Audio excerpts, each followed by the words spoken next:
With the Jim Pal podcast officially turning 1 year old, we take a look back at our first year on Twitch.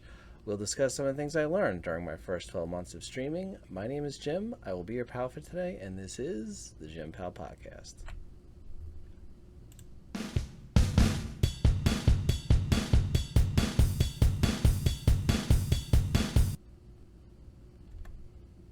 All right, so as always, we remind our listeners we're on TikTok, YouTube, Twitter, and now Threads, because that's a thing now. Our podcast is available everywhere podcasts are available, and the video version of the podcast is available on YouTube. Please leave us a comment on what you thought on the episode there.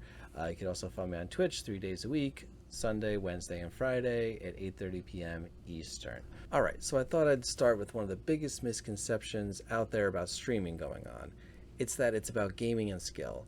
Yes, that plays into it, but if that's your only focus, then you're in for a rough time. You can't just play the game expertly and say nothing for 4 hours and expect that viewers are just going to entertain themselves. You're in the entertainment business, not the video game business. Be entertaining, be engaging. Ask viewers about themselves, talk about yourself, tell stories, tell jokes, wear silly hats, eat hot sauce packets so people can laugh at your reaction. Yes, there's more than a few people out there that do that.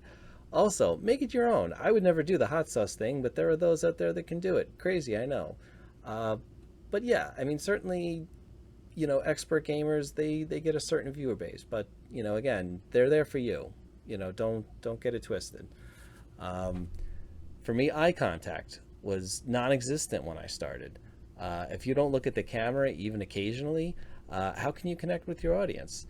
Pretend whoever you're talking to is in front of you. If you never look at them when you're talking to them, the conversation suffers. Think like that. Obviously, don't just stare at the camera unmoving. That's creepy, and it'll make your audience uncomfortable. And then they're just going to leave. You want to engage with your audience as much as possible. Read what they're saying and respond. I tend to do it to a fault. You run into traps where people try and get you to read inappropriate things and troll you, so you have to watch out for that, but you'll get used to it, and eventually you'll learn to filter those people out. So the game matters. What I mean by this is if you're trying to grow your following, the game does matter. I know I talked about this a lot, but the game you play should first be something you enjoy playing. Second, it should be something that has a decent following. And third, be something that isn't oversaturated. So, for example, you can enjoy Tears of the Kingdom. A lot of people are watching the game. Yes, both of those could be true, but finding you is going to be an issue if you're a somewhat smaller streamer or you're just starting out. If 1,000 people are playing, that's a lot of scrolling for them to find you at the bottom. A lot of scrolling. Most won't scroll that far. However, if you have a game that has a decent following, you enjoy, and only has 30-ish people streaming at any given time, then yes, that's a good game to play for growth. Also, don't jump around too much when playing games. Don't go from Call of Duty to Super Mario Galaxy. The overlap for those communities is far and few between. And while, yes, people do show up to see you, they also want to see a game they are interested in. Keep that in mind. So if you keep genre hopping, yeah, that can make growth difficult. I've had people leave for good because I simply took a night off from a regular stream to play something else. They came in, literally typed, "What the heck is this?" and then left for good. Never saw him again. Now, should I be overly concerned about that one viewer? No, they clearly weren't invested enough to overcome one night off. I'm just making a point. That's how quickly you could lose somebody. And if you do this consistently, those one-off viewers do add up after a while. I'm also not saying you're locked into one single game forever. Just stay within the family tree. A lot of streamers will play Mario Maker and SMW ROM hacks. That works. They're cousins practically. Others will play the full array of first-person shooters. That also works if you switch between those. Even something like going from Mario to Zelda, I tried doing that when Tears of the Kingdom came out, and my viewership tanked. That's a lesson I learned very recently. And by the way, Tears of the Kingdom is a tough game to stream. A lot of the time you're running or gliding to the next section and you need to fill the dead air with something. That's where more talented streamers really shine. If you can make a game like Tears of the Kingdom, Breath of the Wild, MMOs, if you can make that work and you can constantly keep the conversation going while you're just running across a desert or a grassy plain or whatever, That's really true talent and keeping everyone engaged. You just got to find a way to fill the void with words. Get the people involved. Use their names. It's a very common technique in sales, frankly. The sweetest thing a customer wants to hear is their own name. They don't even realize it most times, but that's reality. Use people's names. Say it often, but not over the top. You do still want to sound natural when you're speaking. You don't just want to, say, "Hey, Bob, how you doing, Bob? What's going on, Bob?" Because that'll get annoying after a while, obviously, and they'll figure out what you're doing. Get involved in other streams. You can't do this by yourself. I repeat, if you think you're so awesome that you could just show up and be better than everyone else and steal everyone else's viewers, I can tell you with 100% certainty you are wrong. You need to be known by other streamers. When other streamers know you, guess what? They raid you and expose you to their community. And maybe you get some followers from that. And maybe they come back. It does happen. Maybe you collaborate on future projects. Twitch does have a feature where you could be a guest on another stream. Also, being known in the community helps you with other platforms like YouTube, TikTok, etc.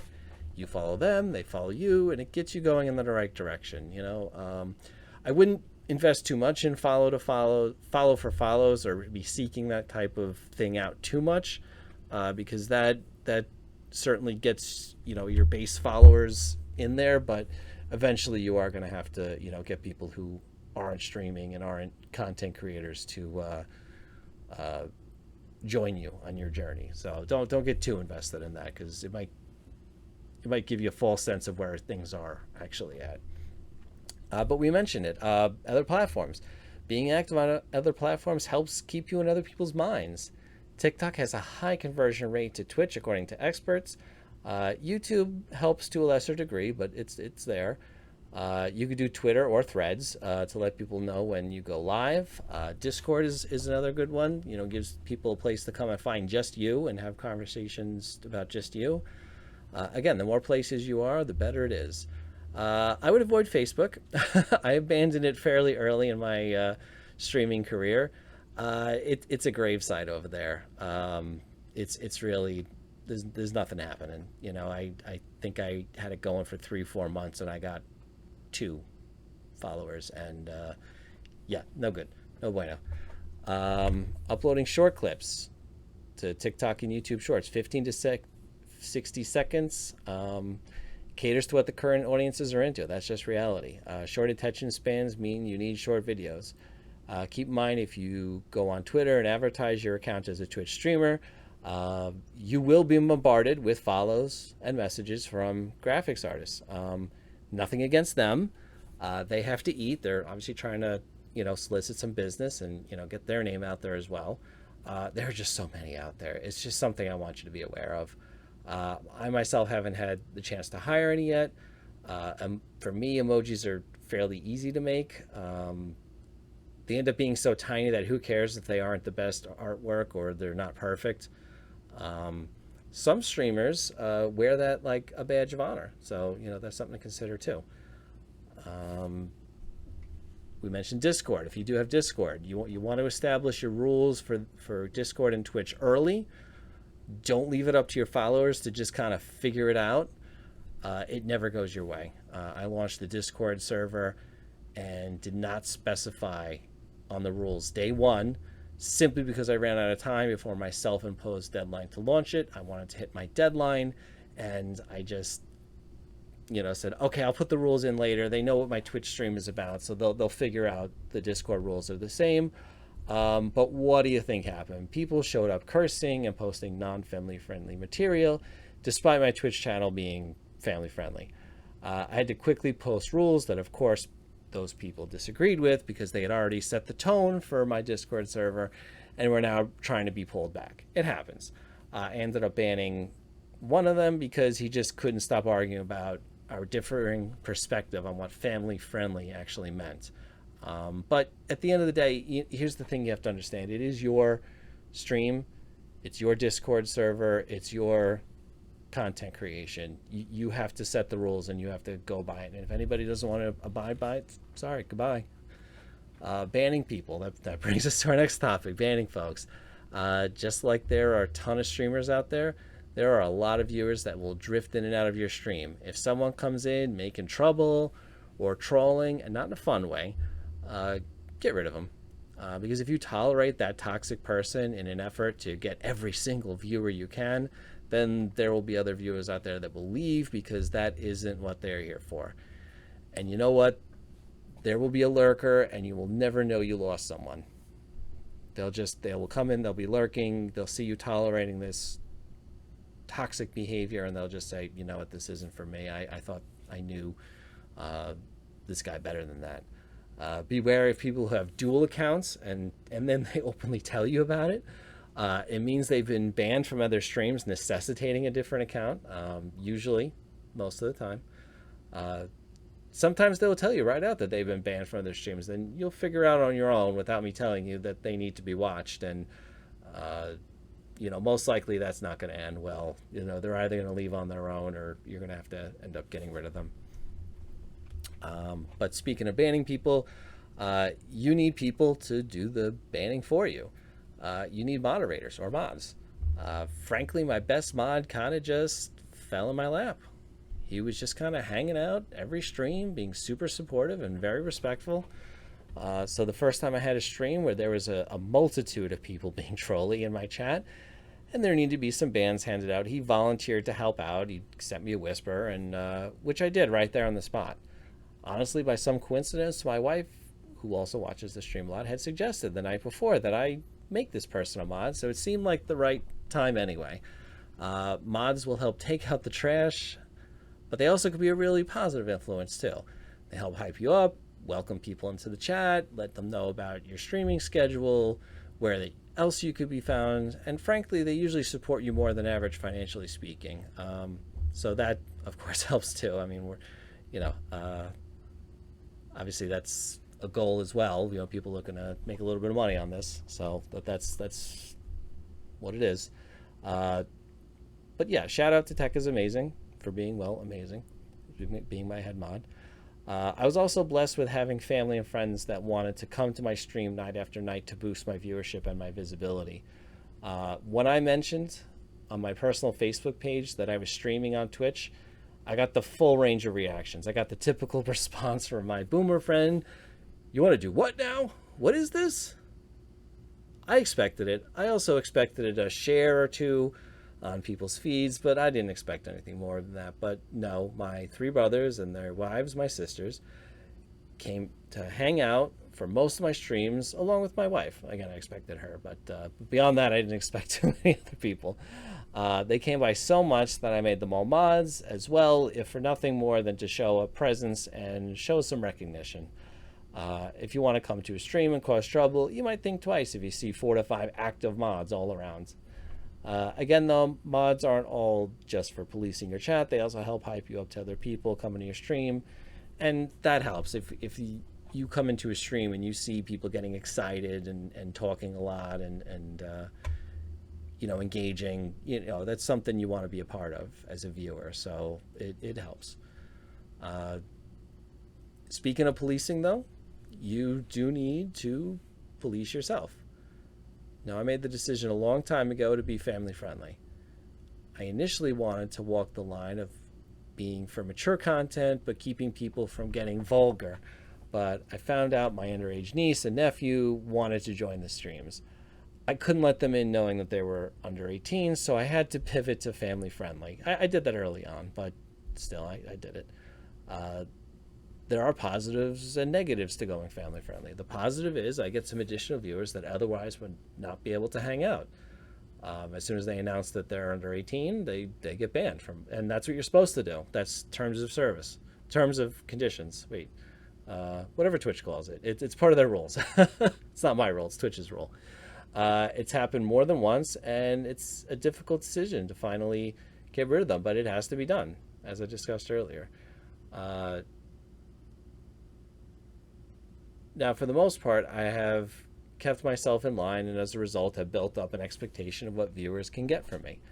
The point of this is, though, that there was an instance where I was frustrated playing, and I let slip out a word I hadn't used regularly since my early 20s.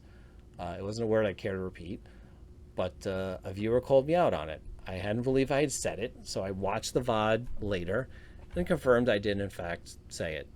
I messaged that viewer privately to acknowledge my error with a promise to be better and acknowledge it when I went live next with an apology. That viewer, I haven't seen them since. Maybe they're lurking, I don't know, but they may have just been busy or just frequenting other streams, but they have not been back to my stream. I lost someone who I actually enjoyed having around for a minor half a second slip of the tongue. It happens. Just something to keep in mind. You know, I don't want you to be paranoid about every word coming out of your mouth, but I just want you to be wary is all that I'm saying. Okay, if you're thinking of starting streaming, keep this in mind. It's easy to start. If you have the desktop already, you only need a couple $100 to get started. $50 for a mic, $50 for a camera, $35 for an exterior capture card, and you're set. Social media, and obviously video games to play, whether you do it on the PC, which obviously then you don't need a capture card, Switch, PlayStation, whatever you want. Social media cross-platform promotion doesn't necessitate an expense unless you really want to boost your reach. Streaming itself is free. There's no subscription fees that Twitch charges. Twitch gets paid when you do. That's the good news. The bad news is that it's super easy to start. I know I just repeated myself. Everyone who wants to do it has jumped in. The other piece of bad news is you're joining post 2020. As I said, my 6-month recap, you could see a spike in viewership in March and April of 2020 for obvious reasons. By the way, twitchtracker.com, absolutely go check it out. It gives you stats on Twitch as a whole, different games people are playing, and you can really get a sense of, where you can make inroads with exposure to your stream. So, I definitely did that a lot before starting my stream and starting the journey. So, it helps a lot to do data analytics. I actually take it a step further. I keep a spreadsheet of, and I monitor month by month my viewership, average viewers, max viewers, subs, that kind of thing. So it really helps gauge where you're going, if you're flat from month to month to month to month, or if you're going up, or if you're going down. Let's say that certainly could happen, but it helps to put a number on what your progress is. So definitely go check those stats. There are other sites out there. Twitch Tracker is the main one I use. I think it's the most user-friendly one to use. So definitely go check that out. That's a free plug. They don't pay me for that. All right. So March and April 2020, people are sitting home. They have nothing to do. And streaming services only have so many shows. I know. I scraped the bottom of the barrel. Any streamer who was established at that time got really made and really solidified themselves. Popularity for watching grew, but so too did the desire to stream. People were getting laid off, either temporarily or permanently. The gig economy was in full swing, and let's be honest, Twitch is part of that world. For when you do upload your videos to other platforms, there is so much free video editing software out there that really all you need is the time to get it done. Now, practically everyone is a professional video editor. All you need is the time to teach yourself and how to actually do the editing. So the point I'm coming to is competition is pretty fierce. And just be aware of that. When you start a game, any game, if it's got decent viewership, you're still looking at 30 to 40 people that are streaming it at a time. And again, I'm just being straight with you. The big streamers are the big streamers, and most of the viewership goes there, and occasionally you'll siphon one or two off, but ultimately, that's who people watch. Unfortunately, that's what people gravitate towards. All right, so when streaming, you should have a sales mentality when you're approaching the craft. What I mean by that is you can't get too high or too low. I don't mean you should be, pitchy or sales pitchy. I just mean that you will have days when you have no one active in your chat, and then there will be days when you can't keep up with the chat messages. Obviously, you should be excited when you get a new follow, a new sub, or a raid, but be genuine about it. If you react to a two-person raid like you just won the Super Bowl, yeah, whoa, let's go, people will think you're making fun of them, and they will just bounce out. And their viewers will bounce out, because guess where they're well, the other person that came in, I should say. There is one instance where I let the game kill my mood. I had started a level in Mario Maker, and I spent almost the entire stream trying to beat it. It was really frustrating. I kept dying at the third section. It was right at the end, and I just couldn't get there. It got me so down. I stopped talking. I didn't smile at all. I barely engaged with chat. And I thought about quitting streaming altogether after I ended. This was about 3 months ago. It did show up in viewership and was a real learning moment. You know, you can watch... Twitch gives you stats without even going to the Twitch checker sites. You know, Twitch on their homepage will give you stats and show you in 10-minute increments your viewership. And as soon as I started, you could see it. As soon as my mood started to tank, I started, you know, you could see the viewership going to, I'm sorry, for those not watching, I'm moving my hand down. You can see the viewership plummeting. Just keep that in mind. People are not just there to see you game out of your mind. There are plenty of streamers out there. When they come to your stream, they're coming for you, your personality. So let that sucker shine and see what happens. I do a lot of viewer levels, and there's one creator who comes in. I've never beaten a single one of his levels, ever. He knows who he is. And yet he continually comes and gives me the level. I'm like, you know, I've never beaten a single level. Oh, no, but you do really good. Da, da, da, da, da. He's there for me. And you know what? I appreciate that, you know?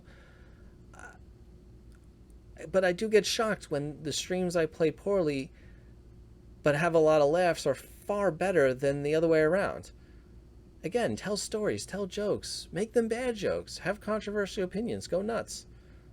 I would have topics handy before you even start a stream. Talk current relevant events. Just keep politics and religion out of it. It really is, you know, it's the rule of sales. It's the rule of business. It's you know, it's in every workplace. You know, just keep that stuff out. No one is going to enjoy that stuff, even if you say something that they agree with. You're just riling people up, unfortunately, and that's not what people come to Twitch. They can go to cable news for that. Okay, so examples of good topics to talk about would be the spreading of AI, because that's a very hot topic right now. What happened recently, the Titan sub, you know, imploding. You know, that was certainly a topic of conversation, and talking about some of the science that goes into the pressure the sub was on. I thought that was incredibly interesting. Sad what happened to those people, but it was, you know, the actual stripping away the emotion and the fact that 5 lives were extinguished. It was, I thought, an interesting topic. I talked about it a lot. Movies currently in theaters, to name a few topics. You know, obviously I talked about The Flash a lot bombing recently, so that was, you know, just an example. If you stream Nintendo, always talk about the most recent Nintendo Direct as a point to drive the conversation. Hey, what were you excited about most in the Nintendo Direct today? I mean, it writes itself. Somebody goes, hey, I was interested in Pokemon. Somebody else goes, hey, I wanted Mario Wonder. Somebody else was like, hey, I was looking for the DLC on this other game. You know, it's, you know, the conversation steers itself at that point. Now, obviously, if chat starts talking about something that wasn't on your list, and they're steering off into left field, let it go, let it thrive. Again, assuming it's not something too controversial, just let it go and participate. Weigh in and let them go crazy. Oh, yeah, what did you really think about that, you know? Just have a few topics handy for when things die down and you're all just sitting there, you know? So, shout outs for those that raid you should be a must. It's not a must for 100% of streamers, believe it or not. Any shout outs on top of that are totally your choice. I would, again, keep it reasonable. Don't shout out the whole room. If you know you have 5 or 6 streamers in your chat, you don't feel the need to go shout out, shout out, shout out, shout out. They stop having value after a while. But if there is a stream of you, streamer friend of yours in chat and they are super supportive of your stream, of course, to give them a shout out when they show up. And of course, if they're active in chat, if they're just lurking, let them lurk. The same thing goes for streamers who are lurking in your chat than any lurkers. If they're lurking and they haven't said word one, let them be. And don't call them out of lurk. Lurkers are the backbone of Twitch. Let's be honest. It shows up in the numbers. If I get 100 unique viewers in a stream, 30 of them might be chatting. 70 people. That means 70 people at some point or another came in, sat there, and just watched. And that's fine. That some people have certain anxiety. Some people aren't ready to chat. Some people just aren't up to it. Some people are just checking you out. They don't want to get into it yet. That's fine. Let them hang out. All right. So with when you're on Twitch, you're obviously going to go visit other chat rooms, but you probably have done it already before you've even decided to start streaming. But you should be interested in the streams that you visit. This is such a long grind to be successful. You have to be having fun. If you aren't interested in what you're doing, quit or change your strategy. Seriously, quit. Reduce your schedule so you aren't burnt out, or change something significant about your strategy. I was miserable 3 weeks into streaming. Miserable. Why? Because I was playing a game where no one came in to hang out. It was lonely. It was depressing. I wasn't having fun at all. I ended up resenting the game and kind of realizing I wasn't having the fun I thought I was playing SWTOR, Star Wars The Old Republic. I 6 months leading up to it, I thought this was the game I was going to stream. I checked out, I was in everyone's chats. I was here, I was there. I was, okay, I'm going to do this. And I had my plan. I was going to start a new character, this bounty hunter that I hadn't played this class yet somehow in 12 years of playing the game. And I said, this is the plan. This is what's going on, But like Mike Tyson says, everyone has a plan until they get punched in the mouth. Again, when I say nobody showed up, I mean maybe one person would show up a stream and,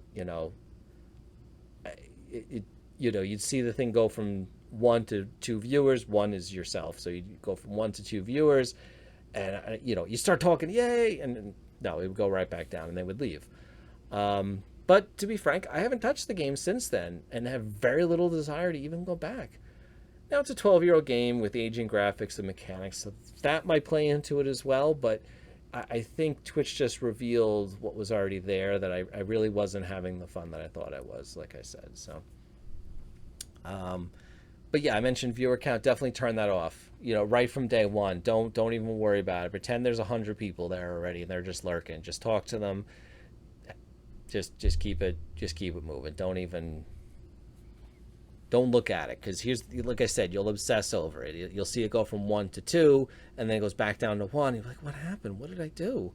Or it'll go up to 3, and you go, oh my God, people are watching. This is exciting. And then you get all nervous, and then you stop talking, and then they click off, and then that's it. It's over. So, it happens. Yeah, viewer counts are evil. They shouldn't even be an option out there, frankly, while you're watching. I analyze the stats later, but never while I'm actually live. Make the stream unique. Custom notifications are a great way to personalize it to your personality so that people get a feel for who you are and what you're about. Custom badges, emojis, inside jokes becoming incorporated into the stream make for a great community. Croissant, croissant. It's something that really helps build a community and makes people feel like they're part of something. Custom backgrounds, cover photos, logos, panels are all things you'll need eventually. Build it up little by little. Make a list and check things off one at a time. That's what I did. My list was really long. It was the whole page at one point, and I'm like, oh my God, I got to do this, I got to do this, I got to do this. But here's the thing. No one expects a streamer with 37 followers to have everything ready. But you should be working on it, again, little by little. There are some things I do wish I would have put closer to the top of the list earlier on. I do a lot of viewer levels with Super Mario Maker 2. Most people who do viewer levels will have a chat bot to keep track of who's next in the queue. I thought that I was going to be so awesome that I could just write it down. So every time somebody would try to add a level, I'd be like, hold on, pause, and I'd go write it down. Okay, continue. Okay, pause, write the level down, continue. And it just interrupted the flow, and it's so much easier for people to go exclamation point, add level code, and it just goes in the queue, and you just do exclamation point next, and it just comes up, and it's so much easier to do it that way. But again, it's not something I realized right away. When I started viewer levels, I thought, oh, maybe one or two people will come in, so it won't be a big deal. I'll work on it later. But 5 people showed up the first night I did viewer levels, and okay, I guess I gotta do something about this. And then I had issues with my chat bots, and it was a whole thing. But again, not something you would have even realized had you not done it already. Now, let's say you're successful, and once you reach that 3.0 average viewership, and you stream the hours, and you get the followers, and you get to affiliate, don't expect to make hundreds of dollars right off the bat.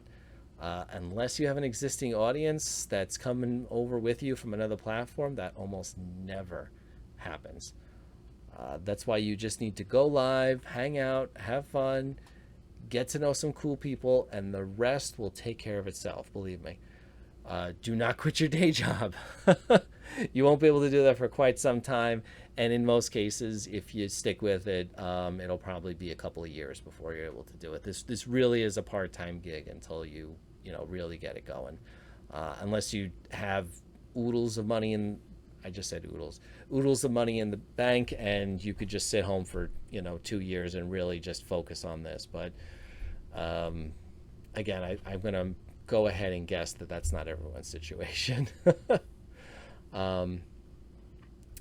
The question I ask myself from time to time is, would I start doing this again?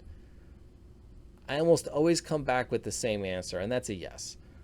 On the rare occasions where I do contemplate quitting, I always come back to, I would miss this too much. I made so many amazing friends, both streamer and viewers. I genuinely enjoy Twitch. While the platform isn't perfect, it is trying hard in 2023, and with Kick streaming coming on strong, I expect Twitch to get off the mat and fight back. Kick is signing a lot of big streamers, and Twitch really, they have to respond, and I believe they are. They're starting to explore doing the short form video content and get that rolling. That's the rumor anyway, which the developers have strongly hinted at. So we'll see. But with that wraps up episode 7 of the Jim Pal podcast. Again, let me know what you thought in the comments section, even if it's just thumbs up. Check it out on YouTube, or stop by the stream on twitch.tv if you think I missed something. Or if you have a question, by all means, put it down there as well. I'd be happy to answer it and address it, and maybe I'll add it to a future episode. Come check us out on TikTok, YouTube, Threads, Twitter for now. We'll see what happens next month. And wherever podcasts are available. We are obviously on Twitch and do stream What Else? Mario Maker 2, Sunday, Wednesday, and Friday at 8:30 p.m. Thank you so much for everyone coming by the podcast, the stream, anywhere else you've come to check me out. I do appreciate anybody that does come by to be supportive. But I'll see you over there. My name is Jim. I have been your pal for today, and this has been the Jim Pal Podcast. Thank you so much. Bye-bye.